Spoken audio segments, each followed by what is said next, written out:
start. Hi everyone, this is Sonia Chawla and welcome to our Sunday live session. Our topic for today is Montessori education for your child and how Montessori education can help you transform their life. To discuss upon to the topic today, we have our guest Ankita with us, who is a certified Montessori educator. She has worked with Head Start Montessori in Bangalore in the past, but currently she's a mom to a 19-month-old toddler who keeps her busy all the time. But even then, she takes out time to indulge into activities around this as she's very passionate about it. Ankita runs a music and movement program for babies and toddlers online, and she also conducts a master class very frequently and provides Montessori consulting programs to parents who are interested in understanding this concept. And this master class is called Birth Pregnancy Master Class that she takes. As I said, she's very passionate about this concept, and on her handle Follow Your Child, she very frequently shares her video with the baby and how she on a daily routine incorporates those activity with her own child, and also has created a lot of content about Montessori education and creating a Montessori environment at home on her handle. I will quickly bring her into this conversation and we will start the live session. It is an interactive live session. We would want you to ask your questions if you have any around this, if you are interested in Montessori education for your child, and if you have questions around it. Hi, Ankita. Hi, good I evening. see How are you? I am doing super, and I see you sitting in a very beautiful room with a great background Yeah, it's there. a reading corner. Yes, I can see that. In fact, I saw that in one of your videos as well, and it was really, really beautiful. Thank you so much. I think all reading nooks have their own beauty, It's so charming to see books I don't know. and I am very this thing beautiful about shelves. this entire concept of Montessori and the entire minimalistic thing, look and feel of that room. It really appeals to me. And my daughter is 4, but somewhere down the line, I feel that I want to go back in time and maybe start all over again by introducing this concept in the house. Yeah, Ankita, let's start with this thing. I know you yeah, have a small baby to attend to, so I will try to restrict the conversation and keep it yeah, within these 30 minutes. So sure. tell us, what is this entire concept of Montessori that we see is has picked up a lot of momentum in India as well, and a lot of new age moms want to go ahead and pick it up, but I think we somewhere down the line everybody does not know of this thing. So can you educate So, us more about Montessori? yeah. So Montessori became more popular when all these Montessori preschools popped up, right? Some really good preschools, and then they're following this whole different method where, there are mixed age batches going on, and then children are working at a different pace. Every child is doing their own thing. So I think that kind of intrigued parents, and then, they would see their children are becoming more independent at home. And then I think parents observed that children are more curious, happier to go to school, and that is the entire philosophy of Montessori, right? In Montessori, we believe that children should be, they should run to school, and not want to go back. And I have actually seen that happening with my own eyes, where children are like, oh my God, is it home time already? Do we have to go home? Can I stay on a little bit longer and do this? So Montessori is much more than, let's say, a method of education. I think for me, it's a way of life. You know, it's a way of me looking at my child, a way of me looking at any other child, and also me looking at any space now. So it's basically a very, a beautiful approach to parenting where we believe that we need to follow our child.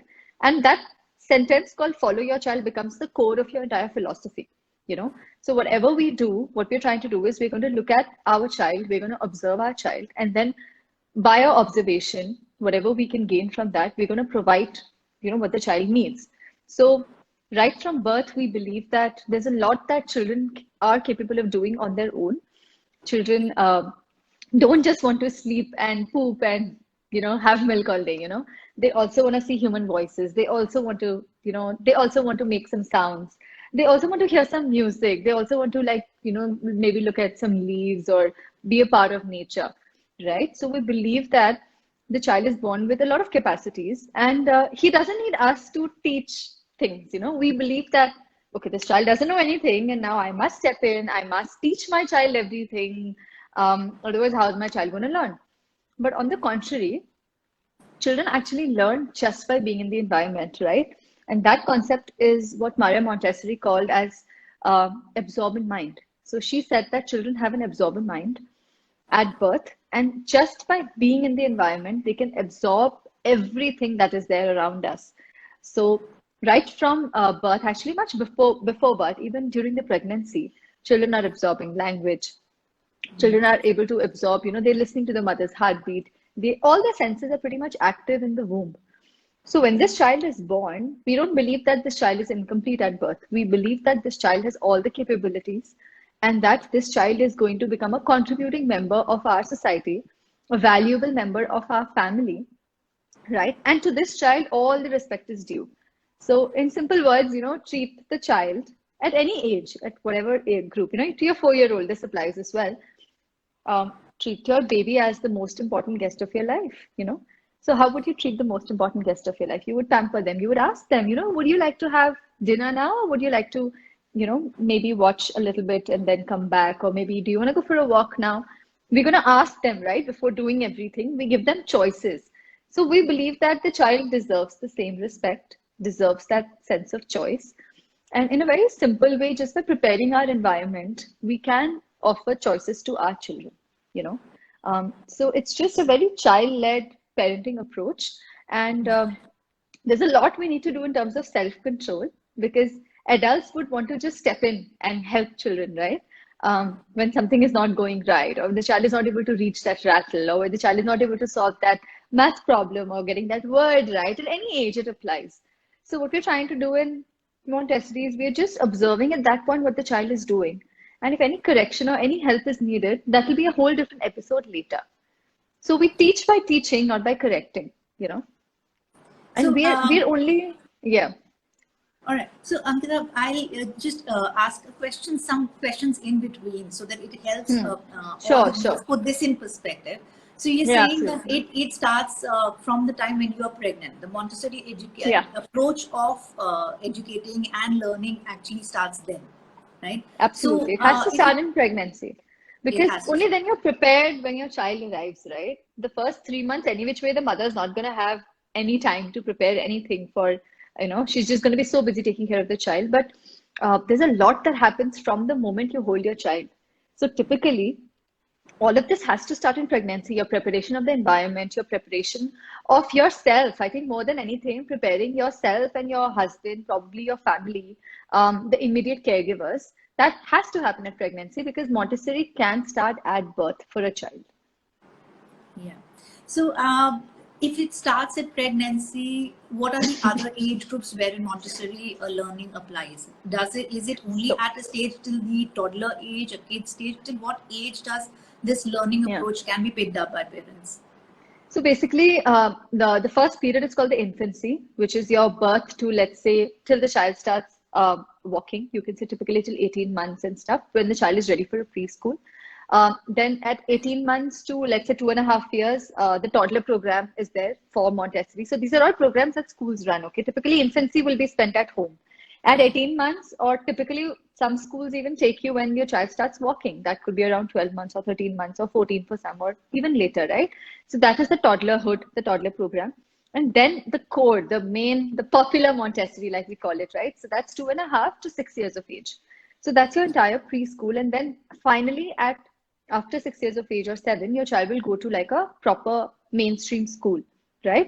Now, there also you have an option of Montessori, but there are very few schools offering that program. Yeah. So typically, schools will have it till third grade or something. Some schools even have it till eighth grade or 12 years of age. And then it gets integrated because right now there's no boards to kind of certify you after that point.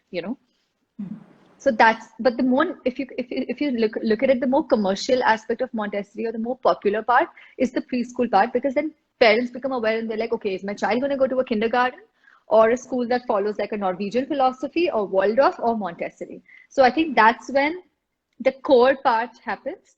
But now parents understand that, okay, that's too late, I think, because it starts much, much before. It starts the moment you get pregnant. For some, it might start the moment you hold your babies. So So for Ankita, me, if we it are started, yeah. So, Ankita, if you're not even sending them to Montessori schools, because I know for a fact that they're very far and few, and not everybody even understands this entire concept here. As in, I Yeah. have not come across a lot of schools that way.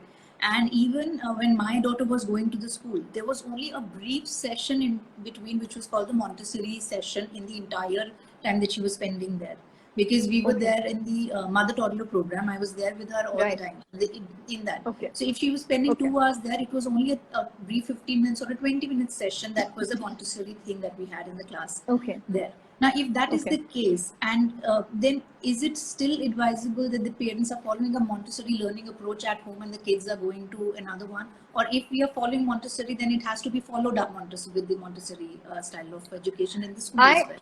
It doesn't matter where your child grows later or what schools you have around you. By Montessori at home in the early days, it basically means that you are giving a lot of respect to your child. You're giving a lot of choices to your child. For example, do you want to play with this or this? It's just that simple. So it doesn't matter if I'm giving my child a choice here where the child goes to later for schooling. It's Right. about incorporating small changes in our environment to make it more accessible to the child. It's also creating some yes spaces in our house. Basically by yes spaces, we mean spaces where the child is free to do whatever the child wants to do. The child is free to explore. Because what happens is we have the entire house to ourselves, right?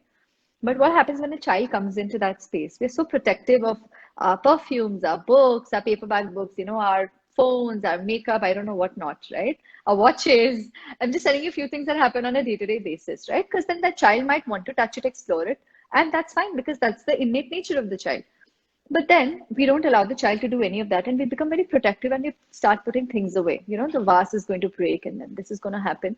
So this child has now come into our world, but has no space for himself. The bed he sleeps is so huge. It's not proportionate. For a toddler, he can't even reach the water because he has to be lifted up. So if he wants to play with water, he has to wait for that the parent to take him to like a wash basin or something, right? Or later when the starts communicating and the child wants to be involved in kitchen work, again the child has to express that desire in some way. So what we're trying to do in Montessori is we're trying to create a beautiful space for a child, and a corner is enough, but that corner is your yes space. So for us, this room, this environment is our yes space. Anything here, she's welcome to touch, she's welcome to explore in however way she wants. There are no limitations here. There are limitations only in terms of like, okay, the material cannot be destroyed. You're okay to play with it, but you can't destroy it. The moment the books are tearing on purpose, we gently keep them away. And then we tell the child that, hey, these are materials, we respect them. So the child has to respect the environment, the child has to respect himself, and the child has to respect the other person in the environment. So there are two children together, and that happens in a Montessori environment also. They're okay to work with each other, they're more than allowed, but they're not okay to pull each other's hair and fight. They have to respect each other.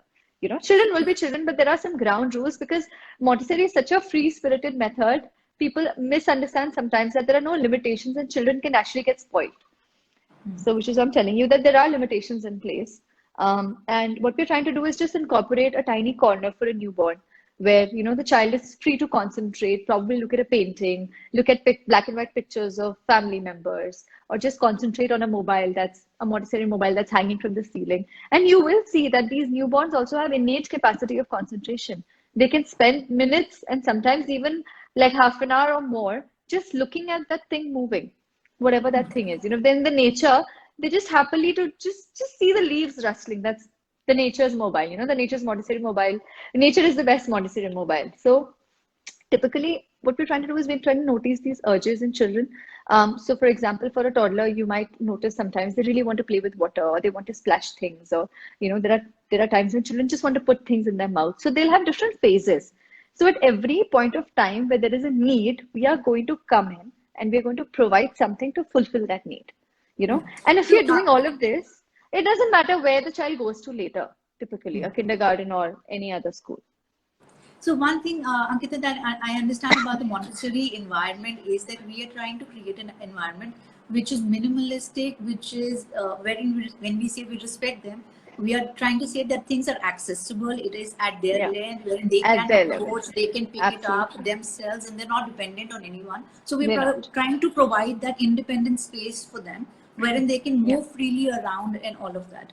Now, I see, and I want to understand this. See, as a parent, we try to provide so much, but one thing that which I have noticed about the Montessori is the minimalistic approach of thing which is there Yeah. in the entire Yeah. environment that we create. So even if I Yeah. look at your bookshelf, I see there are 4 to 5 books there. Whereas if I go Yeah. and look There are into just my four child's books. room, exactly.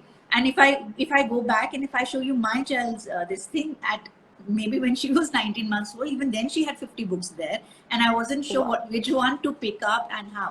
So can you help us this thing? Because what we have observed Yeah. in our kids are that their concentration span is one thing that we always say that kids do not have a very big concentration span, and they move from one activity to another To very the other. soon. So now when we Yeah. talk about Montessori method and we give them very limited things to them to play and Yeah. then how does it work in Yeah. terms of adding Yeah. value to them? Yeah. So basically, see, my child is 19 months old. Children below 2 years or 18 months, right, around that age group, they they have a limited sense of choice, right? They cannot choose between 20 things. They just cannot. And if they do, they'll just pick up and then they might just move on to the next thing. But now there are these four books, let's say for 3 to 4 days. Okay. So now 3 to 4 days, if these books are here, she gets enough repetition with all these books, right? And then we might leave the book on the shelf that she has loved and we might rotate the others. In our case, what happens is we read every book 10 times, So we rotate it every 3 days, and there are books sprinkled around the house. There's a book in the grandparents' room, there are books in our room, there's a book in we try to take a book in the living room when we go out in the car, also there's a book. So typically we don't confine the child to one space, but this space has limited choices. Now, again, another way to promote choice is the shelf, right? So the shelf is a cubby shelf or any shelf that you have, any makeshift shelf is also fine. And there are limited things on the shelf. Now that stays for a period of at least a week or 10 days, sometimes even 2 weeks. And then that's it. There's nothing that's going to come from the wardrobe. Maybe you will set up additional activities to fulfill needs, but then those come and then they just go away, like a sensory play or a chia seed play or a oats play, whatever it is. But what happens here is children get enough times to repeat. They get opportunities to repeat, they master the skill, and that develops concentration. If we quickly provide the materials in a basket and they just take it out, they do something and then they put it back. There's no, the work is not purposeful per se. So what we're trying to do is we're trying to do a very systematic approach because in Montessori, we believe things should have a place, everything in its place and a place for everything. That's the general rule, right? So, and children are born with a sense of order. If there is a day when my playroom is totally messed up, my child will not concentrate. Today was one of those days. It was a Sunday. We were in the middle of a cleaning thing, and everything was haywire. And then she's also along with us and throwing things, and all of that is happening. But tomorrow, when the playroom is in order, she will also completely absorb that and accept that, right? And we believe that this environment itself is a beautiful learning space. I am not going to be the hero of this environment. It's my child. So when you see us here, we are just sitting quietly in a corner. She's doing all the work you know there are, let's say, for example, there's a material here, then there's something here, so all of this is just set up. She can come, she can talk to the cards, she can play with them, she can learn language. If she wants conversation, of course we'll come and we'll help her, we'll join in.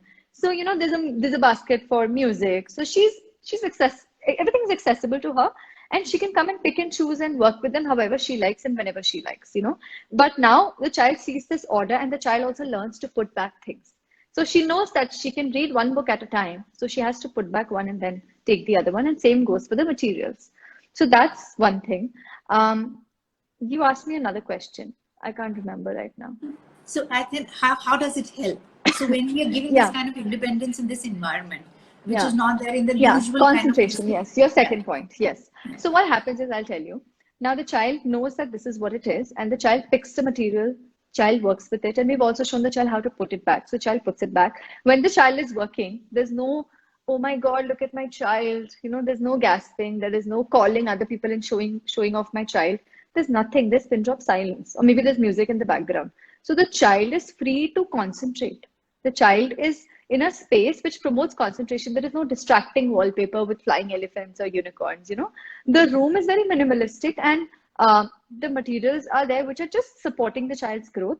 And so all of that promotes concentration. Now, I'll tell you about concentration. What happens is in early childhood, during this period, we break the child's concentration very often. without even knowing it sometimes. So if your child has done stacking for the first time, you'll be overjoyed and you'll want to like go and kiss your child, or you want to call your husband and just be like share this moment, right? But what happened in that moment is your child lost the concentration. Okay. And then what happens later when a doorbell rings and your child is studying and you'll be like, why don't you concentrate on your work? Forget the doorbell. So we are breaking the child's concentration so many times in these early childhood, countless times. And then we are the ones telling our That children, they don't concentrate. concentrate.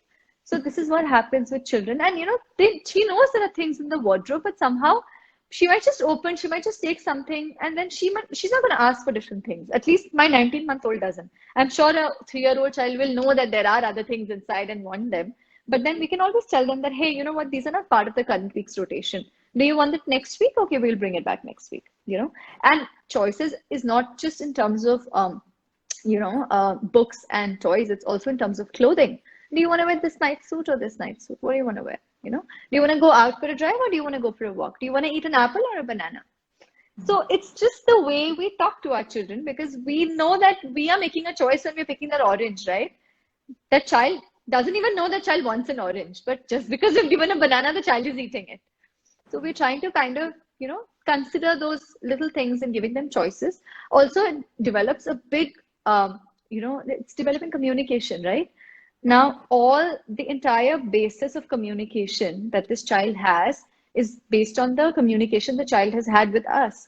So the way we are treating our child is the way the child is going to treat everybody else, and in future their own children. So we are actually raising this entire generation, if you think about it.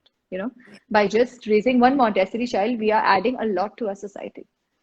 Yeah. So Ankita, before I take my next question, there is one question here that I would like to take up. So Rashmi and everybody who's watching, yes, we will definitely be saving this live session in the IGTV section. So if you want to go back and refer to any of the part that we've discussed here, you can just follow Mommywise and you'll get a notification of when we upload this.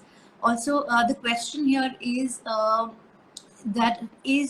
talking to baby, or the baby talk bad for the child? Absolutely. I think we do a lot of baby talk, and we absolutely cannot be doing baby talk, because babies want to listen to our voice as it is and talk to us. Basically, talk to your children like how you talk to an adult. Hi, darling, do you want like a carrot, or do you want a cucumber for salad? A carrot khana hai, mere beeto ko carrot khana hai. And you will be like, carrot. It's not even carrot now, it's carrot. And now this child, when the child grows up and the child is, stammering while talking, it's going to be so weird, right? And then you're going to be taking the child to a speech therapist. And all of that is because we have done a lot of baby talk. And I have literally seen this happen in my own family. So I'm telling you that it's very difficult for children, because then they have to go to a phonics teacher, then they have to go to a speech therapist. So the one thing that we can do for our children is not baby talk. The one thing that we can do for our children is have them very close to our faces, look at them when we speak to them, get down on their level, get down on your knees when you're talking to a toddler, and talk to them with putting your eye just on the child's eye and just talking to the child. And they learn a lot just by observing the shape of our mouth. So if we are not speaking correctly, how will they learn correctly? Yeah. My next question here would be, we are running out of time, and there are a couple of questions that I want to take. But one thing that I would want to discuss is, now, how does Montessori method, as in what are the differentiating factors, and what is your learning from Montessori is, how is it very different? So a child who is learning through Montessori method and who is going through a conventional method of learning, what are the key 4-5 things that we will see as a differentiating factor in terms of their approach and learning in the long term? So the first thing is, I think, respect.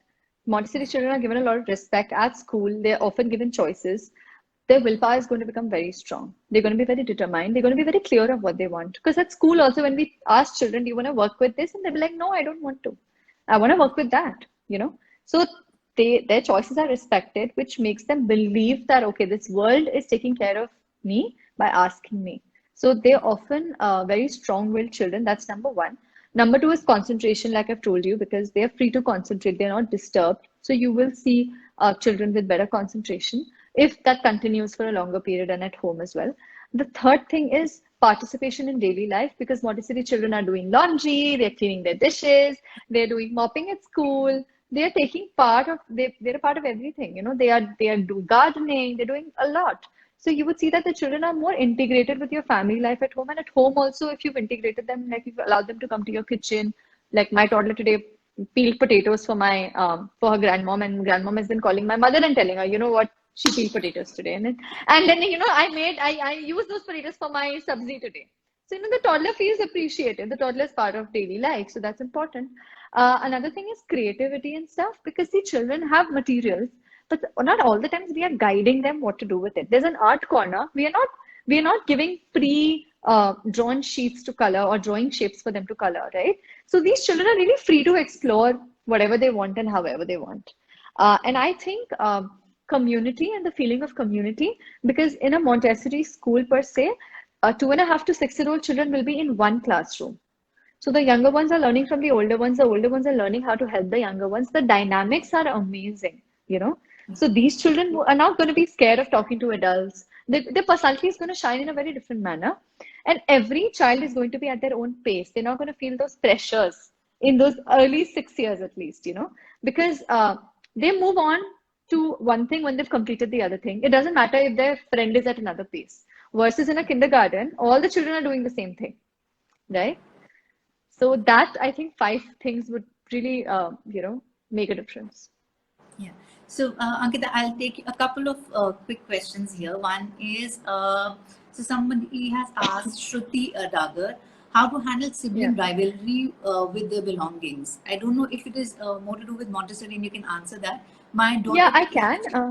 Yeah. she further says, my Uh, daughter takes all my son's things and does not handle them well. What to do?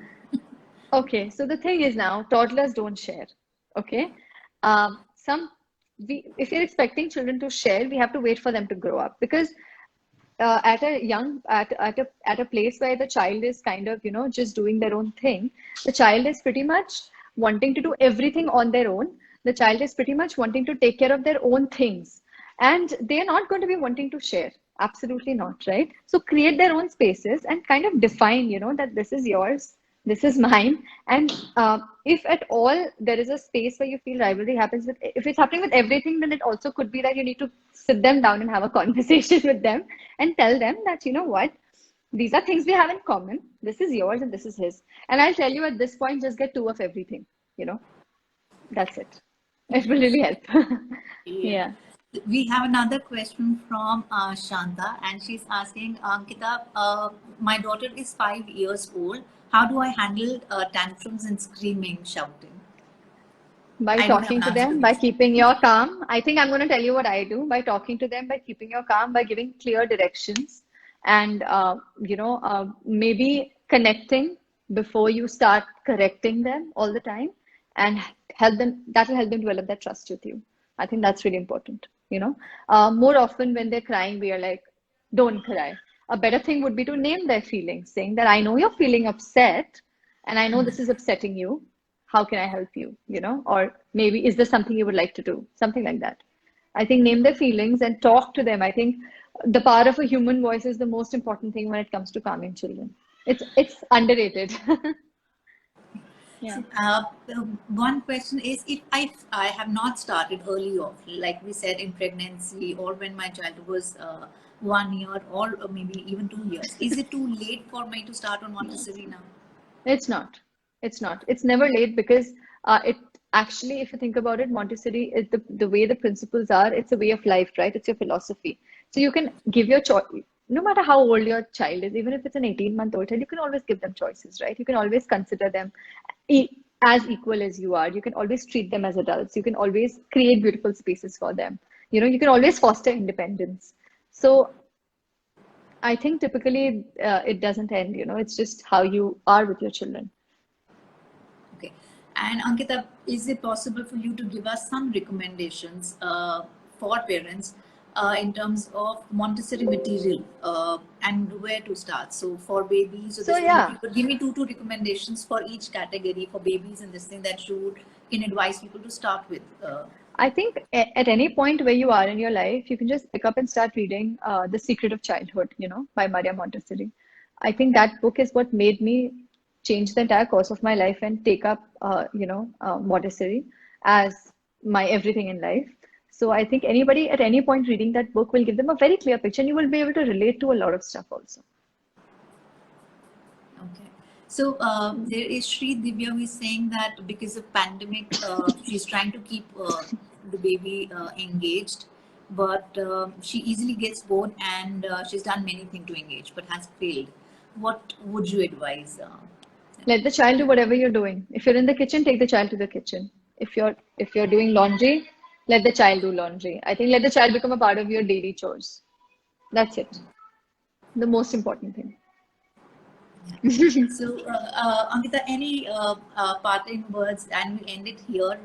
But I Yeah. still have one thing, that it is pandemic going on. All the kids born 2019, 2021, and maybe even 22 are not going to see the school very soon, right? Now, all new parents, new age moms who have kids, toddlers in this age group, what are the recommendations and activities that you can advise them, they can easily start with at home to engage their kids, involve them, and keep them learning at? So one we understand is this thing that we give them activity corners and things and toys and this thing. Yeah. But are there any recommendations, so to say, that you can give them, I think which for just different handle age, it? which different age groups, it will be different things.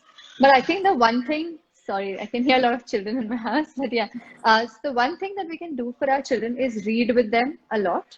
So reading, I think, would go a long, long way when it comes. Just hold on one second. I'm just gonna Sure. close the door. So I think the one thing we can do is read to them a lot, at least bedtime reading. The one thing we can do with them is sing with them, make music with them. I think that would be really wonderful. Also to calm them down and to give them, a little bit of the bonding moment with you. And I think before doing any activity, let's just consider what they've done before. So give them age appropriate things. You know, what's happening now is we're seeing all this crazy Instagram explosion of activities that everyone's doing, right? And then what happens is we are comparing our children, but maybe my child is not ready for it, motor skills wise or even mentally. So I think we need to just kind of pause. So I would say don't focus a lot on activities, focus a lot more on maybe building their emotional intelligence, bonding with them. So read with them, take out time and spend a little bit of quality time and do things together, This is a lockdown moment where you're also busy, they're also busy. So sometimes what happens, we feel like we don't even have any time for quality time with them. But, bathing them or just preparing a meal can also become a quality time if we just get them to participate. So I think just let them become a part of your lives. That is the most beautiful thing we can do without any rush to push activities and push learning. The environment will get them up to speed. If they're not picking up a pencil, the best place is the kitchen. If they're not learning language, the best place is probably to just sit and pick up a book and read, or even read the paper, anything. If they're not able to focus, just take them outdoors and just let them count the birds, or just look at the sky. If they're able to focus there, that focus will come on your table at some point of time. So I think just Yeah. keep it real. All right. On that note, Yeah. thank you so much, Ankita, for your time. There are a few questions, but I know I will not keep you tied up with your baby Yeah. crying in the other room. Maybe they can And comment on the IGTV yes, and we can get back. yes, so that's Yeah. exactly. We will be posting it onto our handle. If you have any questions, just post your questions there, and Ankita will be able to answer them. Yeah. I Yeah. personally had another part of discussion that I wanted to do, but we will definitely follow it up with another live session with Ankita Yeah. on Sometime. Montessori recommendations, kids for babies, and all of it in the coming weeks and all. Till then, just follow. You can follow your child handle from Ankita, and you can follow Mommy Wise as well for more information on this one. And Yeah. just post your questions onto our handle, and we'll be happy to answer them for you. Yeah. All right. Yeah. And Ankita, thank you Thank you so so much for much. your time. It was a really, really nice session and lovely, and I thoroughly enjoyed it. And I'm sure people found it of use as well. But yeah, we will follow it up with another session soon with you. Thank you so Thank you much so for much for having your me. time. Of Thank you course. so much for It your was time, nice Ankita. chatting with you. I love talking about Montessori anytime, any day. Yes, So it I'm was sure. lovely chatting with you. Yes. Thank you All so right. much for coming. Thank you. Bye bye. Bye.